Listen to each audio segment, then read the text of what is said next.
नमस्कार। आज व्यंग कविता कही मु पारुनी काहाकू।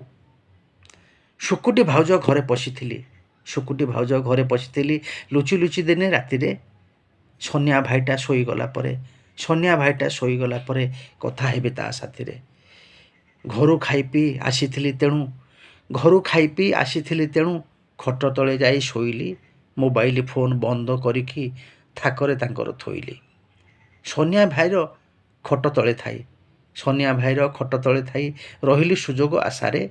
सेई समयर हालतको भाई, सेई समयर हालतको भाई बखाणी पारुनी भाषारे। कोठु केजाणी मशाटे आसिकी पशिगला मो नाकरे, संभाली न पारी छेंकीदेली सिना, संभाली न पारी छेंकीदेली सिना, मुंड बाजिगला थाकरे। सनिया भाईटा तलकू आसिकी, सनिया भाईटा तलकू आसिकी घोषाड़ी नेला मो गोड़कू, हलुआ हातरे आच्छा करी गोटे मुथ माइला मो थोड़कू। चिपिकी धइला संढाकू मोहर, चिपिकी धइला संढाकू मोहर, खोबी देईगला बाड़ी रे। सबुराग सेई सुजे देला मो नुआ उठुथुआ दाड़ी रे। पेंगेई पेंगेई घरकू फेरिली, पेंगेई पेंगेई घरकू फेरिली, कान मोड़ी खाई चापुड़ा।